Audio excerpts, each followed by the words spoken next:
그레이스 유 씨의 법원 심리가 오늘 열렸습니다. 한인 200여 명이 함께 법원에 모여 유 씨의 결백과 공정한 재판을 요구했습니다. 맨하튼 한인타운 인근에 위치한 뉴욕 코리안 센터가 오는 27일 드디어 개관합니다. 주 뉴욕 총영사관 관할 지역에 설치되는 제22대 국회의원 재외선거 투표소가 총 4곳으로 확정됐습니다. 바이든 대통령이 어제 네바다주 민주당 프라이머리에서 압도적인 승리를 거뒀습니다. 크레딧 카드 및 자동차 대출 연체율이 10년 만에 최고치를 기록했습니다. 이상은 이 시각 주요 뉴스입니다. 시청자 여러분 안녕하십니까? KBN 뉴스입니다. 생후 3개월 된 아이를 살해했다는 혐의로 1년 9개월째 정식 재판도 받지 못하고 수감 중인 그레이스 유 씨의 법원 심리가 오늘 열렸습니다. 한인 200여 명이 함께 법원에 모여 유 씨의 결백과 공정한 재판을 요구했습니다. 오늘 오전 뉴저지 해켄스에 위치한 법원 앞, 지난 2022년 5월 생후 3개월 된 자신의 아이를 살해했다는 혐의로 1년 9개월째 수감 중인 한인 그레이스 유 씨의 법원 심리에 맞춰 유 씨의 결백을 주장하고 불구속 재판을 요구하는 한인들이 자리를 함께 했습니다. 유 씨는 해가 2번이나 바뀌었지만 아직 정식 재판도 받지 못한 채 이제서야 법원 심리가 열렸습니다. 오전 10시 법원 심리에 맞춰 도착한 한인 50여 명은 함께 법정에 들어가 심리에 함께 했습니다. 유 씨 구명위원회 곽호수 회장과 김광석 뉴욕 한인회장, 아드리안 리 뉴저지 한인회장 등 한인 단체장들과 뉴욕 뉴저지 한인 200여 명은 법원 입구에서 유 씨의 결백과 공정한 재판을 요구하는 시위를 펼쳤습니다.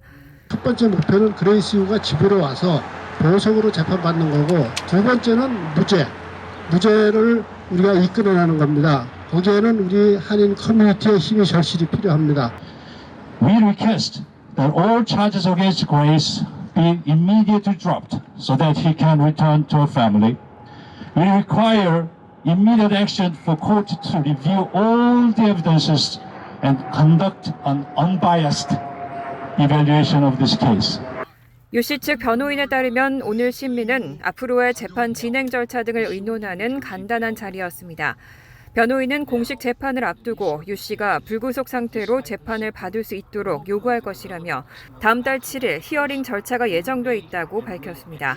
법원 심리를 마치고 나온 유 씨의 부모는 자리를 함께하고 힘을 실어준 한인들에게 감사 인사를 전하고 함께 싸워줄 것을 당부했습니다.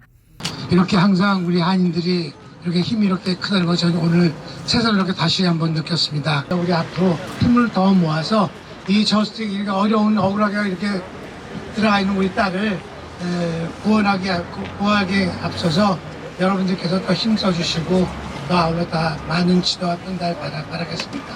오늘 법원 앞에는 CBS, 폭스뉴스 등 지역 언론도 나와 한인들의 목소리를 카메라에 담아 유 씨 사건에 대한 한인들뿐만 아니라 주류 사회의 관심도 확인할 수 있었습니다.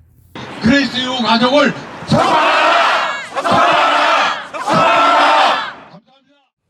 맨하튼 한인타운 인근에 위치한 뉴욕 코리아 센터가 오는 27일 드디어 개관합니다. 지하 2층과 지상 7층 규모의 공연장과 전시장도 마련돼 앞으로 한국 문화를 대표하는 장소가 될 것으로 기대됩니다.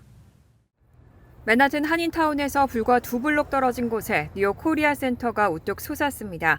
어제 뉴욕 한국문화원은 오는 27일 공식 개관에 앞서 투어 행사를 개최하고 건물 구석구석을 소개하고 앞으로의 일정 및 운영 방안 등을 공개했습니다. 그동안 우리 동포 사회 여러 분들께서 너무 많은 도움을 주셔서 다행히 무사히 공사를 잘 마치고 새롭게 문을 열게 됐습니다. 그래서 지하 2층, 지상 7층 규모의 건물에 들어서면 1층에 설치된 대형 LED 스크린이 한국의 아름다움을 투영하고 있습니다. 국립중앙박물관과 현대미술관에 전시되어 있는 작품들을 비디오 아트 형식으로 상영합니다. 1층 공간은 각종 미디어 아트 등 다양한 행사 공간으로도 사용할 계획입니다. 한층 아래로 내려가 지하 1층에는 196석 규모의 공연장이 마련되어 있습니다. 4m 크기의 대형 스크린과 최신 조명 시스템까지 완비해 다양한 공연 행사에 사용되게 됩니다. 2층에는 전시장이 있습니다. 뉴욕과 한국에서 활동하는 한인 작가들의 작품전을 중심으로 운영될 계획입니다. 첫 전시로 다음 달 6일부터 존배 작가의 전시회가 준비되어 있습니다. 3층은 도서실입니다. 만여 권의 한국 도서를 소장하고 방문 및 대여 서비스를 하게 됩니다. 2층과 3층에는 작은 야외 공간도 마련돼 있어 또 다른 한국 문화를 느낄 수 있게 준비했습니다. 4층에는 주방 시스템이 마련돼 한식을 직접 만들고 체험할 수 있는 요리교실 공간으로 운영하게 됩니다. 5층에는 세미나실, 그리고 6층과 7층은 문화원과 한국관광공사 사무실로 사용하게 됩니다. 뉴욕 맨하탄에서 대한민국의 문화, 예술을 대표할 수 있는, 그리고 뉴요커뿐만이 아니라 뉴욕을 방문하는 많은 관광객들이 반드시 들려가야만 하는 그러한 문화 명소, 소위 머스트 비짓 플레이스가 됐으면 하는 그러한 바람을 가지고 있고요. 문화원은 27일 공식 개관을 앞두고 오는 24일과 25일 일반인을 대상으로 K가족축제 설날 기념행사를 개최합니다. 주 뉴욕 총영사관 관할 지역에 설치되는 제22대 국회의원 재외선거 투표소가 총 4곳으로 확정됐습니다. 뉴욕 총영사관 재외선거관리위원회가 어제 제2차 위원회의를 개최하고 제21대 국회의원 재외선거투표소의 설치 장소와 명칭, 운영 기간을 결정했다고 밝혔습니다. 투표소는 뉴욕 총영사관 8층 회의실, 베이사이드 뉴욕 한인봉사센터, 팰리세이즈팍 뉴저지 한인회 2층 사무실, 그리고 테너플라이 KCC 한인 동포회관 203호 강의실 등 4곳에 각각 마련됩니다. 뉴욕 총영사관 재외투표소는 3월 27일부터 4월 1일까지 6일간 운영되고 나머지 투표소는 3월 29일부터 3월 31일까지 3일간 운영될 예정이며 투표 시간은 매일 오전 8시부터 오후 5시까지입니다. 박진홍 위원장은 2월 10일까지인 유권자 등록에 적극적인 참여를 당부하고 대한민국 국민으로서의 권리를 행사해달라고 강조했습니다. 바이든 대통령이 어제 네바다주 민주당 프라이머리에서 압도적인 승리를 거뒀습니다. 공화당 프라이머리에선 니키 헤일리 전 사우스캐롤라이나 주지사가 지지 후보 없음 표에 밀렸습니다. 바이든 대통령은 어제 오후 9시 55분 기준 네바다 프라이머리에서 79,403표, 89.8%를 득표해 손쉬운 승리를 거뒀습니다.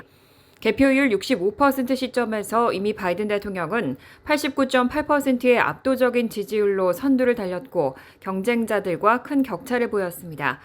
바이든 대통령은 성명을 내고 네바다 민주당원들은 미국 중추를 대표한다며 중산층을 일군 노조원, 기회를 찾아온 이민자, 존엄성과 개인의 자유, 아메리칸 드림을 향한 공정한 기회를 가질 자격이 있는 모든 이들이라고 승리 소감을 전했습니다.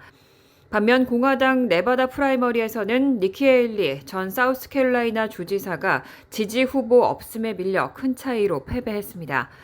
헤일리 전 주지사 측은 네바다 경선을 기울어진 운동장이라고 판단하고 선거 운동을 사우스캐롤라이나에 집중하고 있습니다. 헤일리 전 주지사 측은 트럼프를 위해 조작된 게임을 하는데 애쓰지 않겠다며 몇 주 전 네바다주에서 선거 운동을 중단하고 다음 경선지인 사우스캐롤라이나에 주력하고 있습니다. 하원에서 혼란이 고조되고 있습니다. 트럼프 전 대통령을 지지하는 공화당 강경파의 득세와 내부 분열이 깊어지면서 의회가 혼란에 빠졌다는 지적이 이어지고 있습니다. 공화당이 어제 하원 본회의에서 바이든 행정부의 국토안보부 장관을 탄핵하려다 당내에서도 이탈표가 나오며 실패했습니다. 공화당은 이어 이스라엘 원조 단독 예산안을 통과시키려 했지만 역시 부결됐습니다.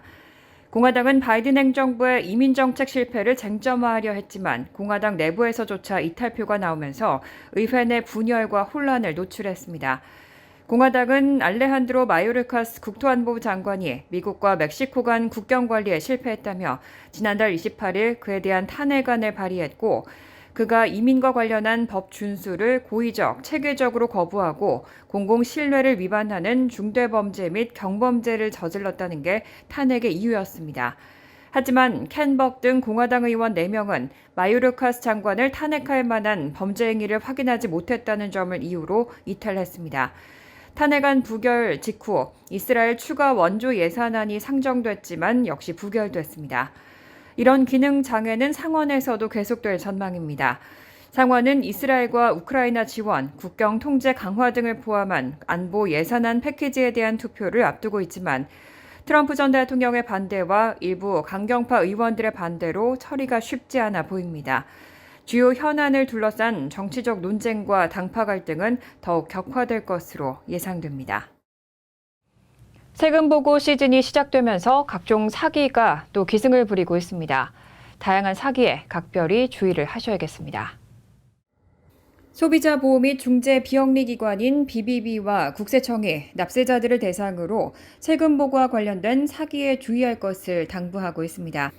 주요 사기 유형에는 타인의 소셜 번호를 사용해 세금 보고를 하고 환급금을 수령하는 세금 신원도용 사기를 비롯해 이메일 피싱과 IRS 직원을 사칭하거나 가짜 세무대리인 사칭 등이 있습니다.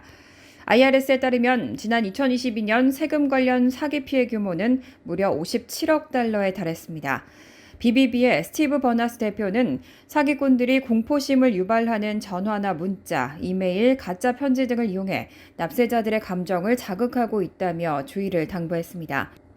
또 최대한 세금 보고를 빠르게 하는 것이 유리하다고 강조하고 추가적인 보완을 위해 세금 신고서를 제출하기 전에 IRS에서 제공하는 6자리 숫자로 된 신원보호 핀 발급을 권장하고 있습니다. 이 밖에도 IRS는 이메일, 문자, 소셜미디어를 통해 개인정보를 요구하지 않기 때문에 이런 채널을 통해 핀이나 비밀번호, 소셜번호, 계좌번호 등 민감한 세부 정보를 공유하지 말라고 당부했습니다. 또 공식 IRS 웹사이트 여부와 보안 연결 여부를 반드시 확인하라고 덧붙였습니다. 만약 신원도용 사기를 당했다면 즉시 IRS와 연방거래통신위원회에 신고해야 합니다. 국제신용평가사 무디스가 최근 주가 급락을 겪은 뉴욕 커뮤니티 뱅코프의 신용 등급을 투자 부적격인 정크 등급으로 2단계 하향 조정했습니다. 무디스는 뉴욕 커뮤니티 뱅코프의 재무 및 위험 관리, 거버넌스 문제를 지적하며 신용 등급을 BAA3에서 BA2 정크 등급으로 2단계 강등했습니다. 무디스는 특히 보고서에서 뉴욕 커뮤니티 뱅코프의 주요 상업용 부동산 대출, 뉴욕 업무용 및 공동주택에 대한 상당하고 예상치 못한 손실로 신뢰도에 변화를 줄 가능성이 있다고 지적했습니다. 은행 예금의 3분의 1은 보장받지 못하는 것이라며 추가 강등 가능성도 열어놨습니다.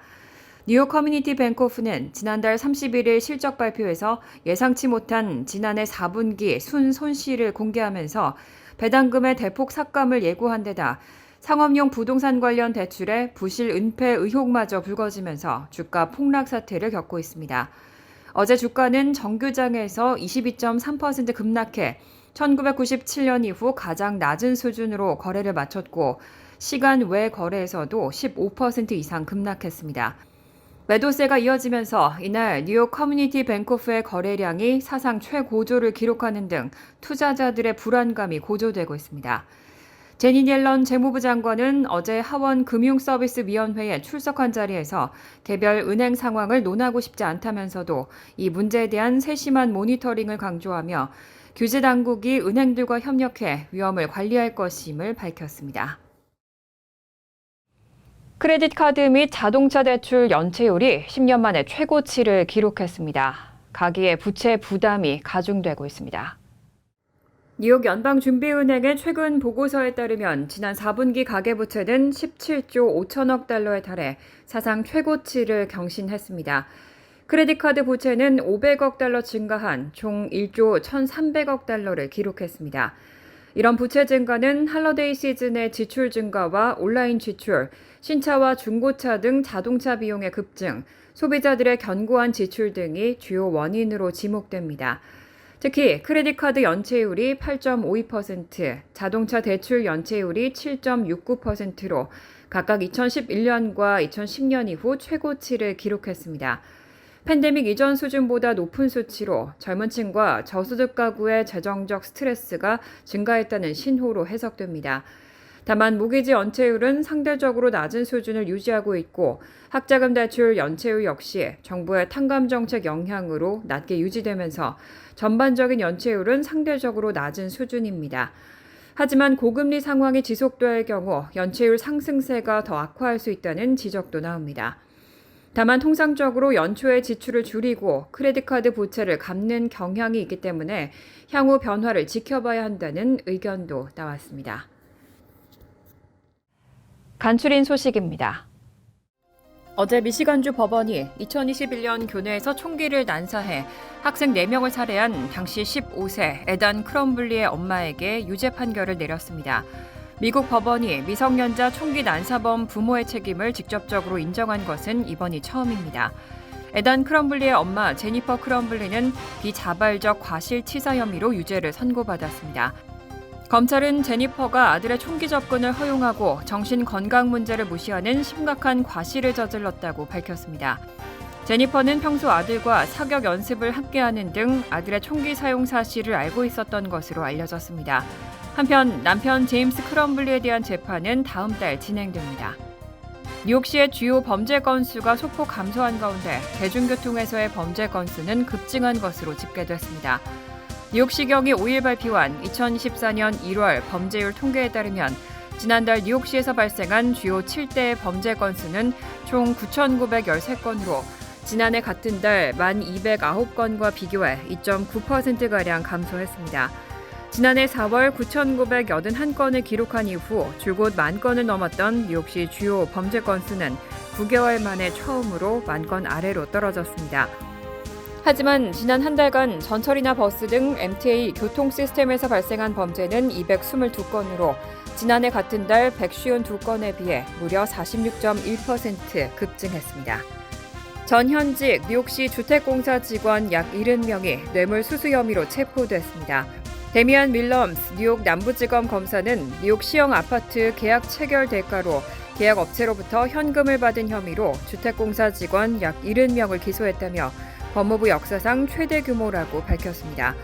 법원 문서에 따르면 이들은 2013년부터 2023년까지 11년에 걸쳐 부패 행위를 저질러 왔고 수사관들은 시 전역에 335개 시 주택공사 개발단지 중 약 3분의 1에 해당하는 100여 곳에서 뇌물 수수 혐의를 적발했습니다.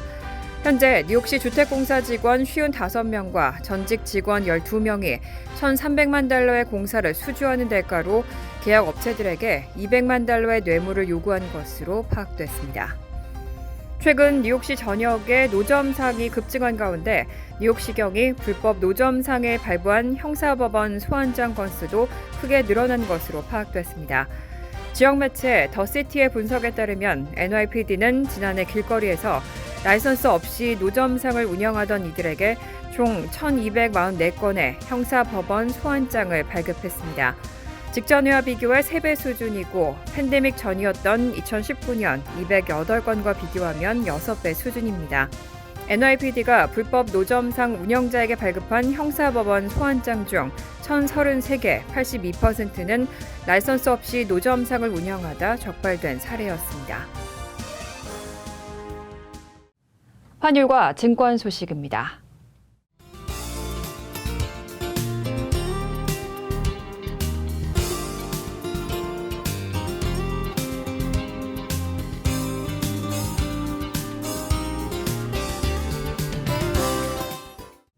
이어서 날씨입니다. 목요일은 화창하겠습니다. 낮 최고 기온은 46도, 섭씨 8도, 밤 최저 기온은 37도, 섭씨 3도로 예상됩니다. 금요일도 대체로 화창하겠습니다. 토요일도 부분적으로 화창한 날씨가 이어지겠습니다. 이상으로 KBN 뉴스를 마칩니다. KBN과 함께 즐거운 저녁 되시기 바랍니다. 우리 동부 최대 한인방송 KBN이 제작하는 KBN 뉴스는 웹사이트 mykbn.com 그리고 유튜브와 페이스북에서 다시 보실 수 있습니다. 좋아요, 구독, 알림 설정은 뉴스 제작에 큰 도움이 됩니다.